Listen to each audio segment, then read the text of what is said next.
साथियों, आज हम सब चर्चा करेंगे देश में चल रहे रेत खनन या बालू उत्खनन से जो ग्राम सभाओं को हानि हो रही है या इस देश के सामान्य जन को जो हानि हो रही है और नदियों को जो हानि हो रही है उस पर मैं अपनी इस पूरी बात को झारखंड में बालू की लूट नाम से और एक उदाहरण देते हुए जो पूर्वी सिंहभूम जिला में गुड़ाबांधा प्रखंड है और वहाँ पुनासिया गांव और पुनासिया के आसपास के जो गांव हैं उन गांवों में बालू से जो लूट हो रही है या बालू के खनन से माफिया को या ट्रैक्टर मालिक को कितना लाभ मिल रहा है और उसके बदले दूसरी तरफ ग्राम सभा को क्या हानि हो रही है और ग्राम सभा को ये अधिकार क्यों होना चाहिए, इस विषय पर आपके सामने बात रख रहा हूँ।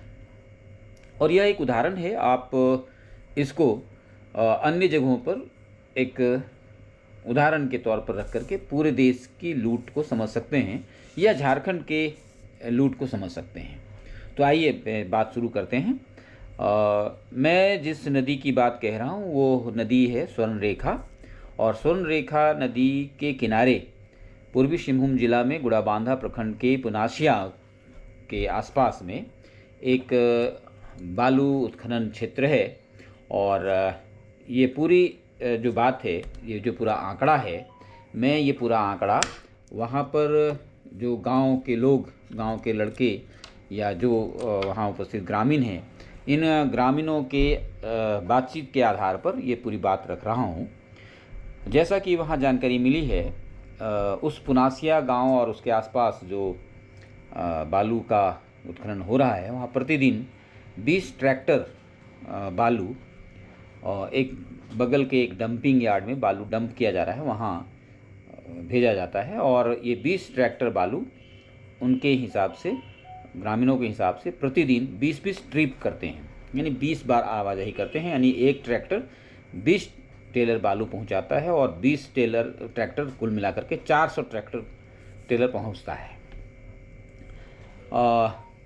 एक ट्रैक्टर में मोटा मोटी 100 घन फीट बालू होता है, अर्थात एक दिन में वहाँ 40,000 घन फीट बालू दिया जा रहा है। एक ट्रैक्टर का मूल्य जो ग्रामीणों ने बताया है, डंप में जो माफिया के द्वारा चलाया जाता है उस डंप में 500 रुपये मिलते हैं।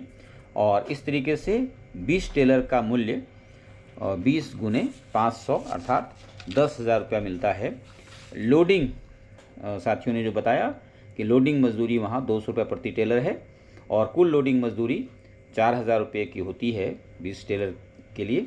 और डीजल खर्च लगभग 1 लीटर का पड़ता है एक ट्रिप में, तो वो 2,000 रुपया, और ड्राइवर और अन्य खर्च जो कुछ लोगों को इधर उधर देना पड़ता है तो उसमें 1,000, यानी कुल खर्च आता है 7,000 और उसे मिलता है 10,000। इस प्रकार से कुल बचत एक दिन का उसे 3,000 रुपये का होता है। एक वर्ष में ग्रामीणों ने जो बताया है उसके हिसाब से वहाँ 180 दिन काम होता है। और 180 दिन काम हो रहा है, इसका अर्थ हुआ कि जो कुल बचत है, अगर 180 को हम 3,000 से गुना करेंगे तो वो आता है 5,40,000 रुपया। अब एक ट्रैक्टर मालिक, कोई नया लड़का किसी बैंक के साथ मिलकर के अगर वो ट्रैक्टर खरीदता है और उस ट्रैक्टर का मासिक किस्त अगर वो 20,000 रुपया देता है तो 12 माह का किस्त हुआ 2,40,000 रुपया। और एक वर्ष के अंत में ट्रैक्टर मालिक का जो शुद्ध बचत था वो कितना था, 5,40,000, और वो उसका किस्त में जाएगा 2,40,000। इस प्रकार वह 3 लाख रुपया इस धंधे से बचाता है। और अगर इस पूरे 3 लाख को हम 12 महीने में बांट दें तो वो 25,000 रुपये आता है। और यही 25,000 रुपये की जो लालच है, ये हमारे समाज के लिए भी खतरनाक हो जाता है। हालांकि उसको रोज़गार मिलता है, लेकिन एक के बदले हम कई रोज़गार की बात कर सकते हैं, आगे उस पर हम चर्चा करने वाले हैं। तो मित्रों, एक तो ये हुआ कि एक ट्रैक्टर मालिक को इस धंधे से वहाँ 25,000 रुपये मासिक का आमदनी है। दूसरी तरफ जो बालू माफिया है उसकी आमदनी पर एक नज़र डालें। एक हाईवा, उसमें 8 ट्रैक्टर बालू आता है और प्रतिदिन 400 ट्रैक्टर है तो कुल 50 हाइवा का बालू है। और एक हाइवा के लिए बालू का जो क्रय मूल्य है, जो ट्रैक्टर वालों को मिलता है हाइवा मालिक से या जो डंप मालिक है उससे, वो है 4,000 रुपया। और एक हाइवा का जो विक्रय मूल्य आसपास के इलाकों में है वो है 12,000 रुपये का। एक हाइवा का जो कुल खर्च है, जो बालू खरीदने में, यानी स्थानीय ट्रैक्टर मालिकों को लोडिंग में, डीजल में, और ड्राइवर को और रास्ते का जो खर्च है, वो अगर सब मिला देते हैं तो वो लगभग 10,000 रुपया पड़ता है। और इस प्रकार एक हाइवा बालू का जो शुद्ध लाभ होता है वो होता है 2,000 रुपये का। और प्रतिदिन चूँकि 50 हाइवा जा रहा है तो यह कुल लाभ 1,00,000 रुपये का जाता है। अब अगर ये हम 180 दिन की बात करेंगे तो कुल लाभ यह पहुंच जाता है 1,80,00,000 रुपया। यानी एक वर्ष के अंत में, या 180 दिन जो कार्य दिवस है उसको हम देख लेते हैं, तो एक डंपिंग यार्ड से बालू माफिया को 1,80,00,000 रुपया का शुद्ध मुनाफा अर्जित होता है। अब इस मुनाफे के साथ ग्राम सभा के नुकसान को भी आप देख लें। खास करके जो 5वीं अनुसूची में जो गांव हैं या 6ठी अनुसूची के जो गांव हैं, उसमें एक अधिसूचना 1996 में जो आई, जिसको हम पेशा एक्ट कहते हैं, उसमें लघु खनिज पर मालिकाना हक ग्राम सभा का है। अधिसूचना की धारा 4K में यह स्पष्ट रूप से अंकित किया हुआ है कि लघु खनिजों का आवंटन बगैर संबंधित ग्राम सभा के अनुमति के नहीं की जा सकती है। अर्थात जितने लघु खनिज हैं, लघु खनिज बालू भी है, तो जितने भी लघु खनिज हैं, इन लघु खनिजों का मालिकाना हक ग्राम सभा के पास है। सरकारों को बिना ग्राम सभा के अनुमति के किसी को भी ये लीज नहीं देनी चाहिए। अब अगर ऊपर के आंकड़ों को ही, जो हमने पहले कहा है, उन आंकड़ों को ही आधार बना लें तो प्रत्येक बालू घाट से 1,80,00,000 रुपये की हानि हो रही है। ये हानि ग्राम सभाओं को हो रही है क्योंकि मालिकाना हक उनके पास है। अगर इसी तरह का हम यह मान लें कि इस पूरे झारखंड में 5वीं अनुसूची में ही लगभग अगर 100 बालू घाट हैं, तो आप समझ लीजिए कि 100 से कितना हो जाएगा।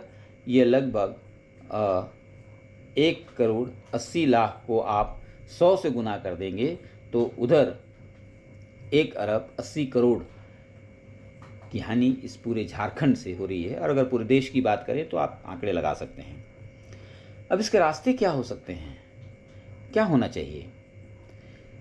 इसका एक ही रास्ता है, और वह रास्ता यह है कि ग्राम सभा का जो युवा हैं या जो लोग हैं, ग्राम सभा के जो सदस्य हैं, उनको मिला करके एक प्रोड्यूसर कंपनी बना दी जाए स्थानीय लोगों की, और यह बालू का पूरा काम प्रोड्यूसर कंपनी के माध्यम से कराई जाए। प्रोड्यूसर कंपनी को अगर दे दी जाए ये सारे अधिकार, तो क्या होगा कि उस गांव में, वो जो बालू घाट का गांव है या आसपास के जो गांव हैं, उसको प्रति वर्ष 1,80,00,000 रुपये की प्राप्ति होगी। और वहाँ 500 से 600 लोगों को रोज़गार मिल जाएगा एक एक गांव में। इससे क्या होगा? गांव से भूखमरी खत्म, पलायन खत्म, बेरोजगारी खत्म, और गांव खुशहाल हो जाएगा, उसकी आर्थिक उन्नति हो जाएगी और लोग एक सम्मानजनक जीवन जी सकेंगे। तो आइए अपने ग्राम सभा को मजबूत करिए और अपना अधिकार पाने के लिए प्रोड्यूसर कंपनी बना करके सभी अनुसूचित, जो 5वीं अनुसूची या 6ठी अनुसूची के जो गांव हैं, उनमें इस संघर्ष को आगे बढ़ाएं, ताकि आपका आने वाला कल आपका उज्जवल हो सके। लेकिन साथियों, ध्यान रखना है, जब किसी नदी से बालू हम हटाते हैं तो उस बालू के कारण नदी का जीवन भी समाप्त होता है। तो हमें उत्खनन कर सकते हैं आप, लेकिन उत्खनन करना चाहिए, लेकिन उसमें दोहन नहीं होना चाहिए, इसका भी ख्याल रखना पड़ेगा, वरना आने वाले समय में आपको पानी भी नहीं मिल पाएगा। तो ये ध्यान रखिए कि हम लालच नहीं, आवश्यकता की पूर्ति करने के लिए ये काम करेंगे और अपने संघर्ष को आगे बढ़ाएंगे। तो आइए सभी मिल करके हम ग्राम सभा को मजबूत बनाएं, प्रोड्यूसर्स कंपनी बना करके, और हम बालू घाटों का, स्टोन चिप्स का और इस तरह के जो लघु खनिज हैं उस पर अपने अधिकार को कायम करें। जय हिंद।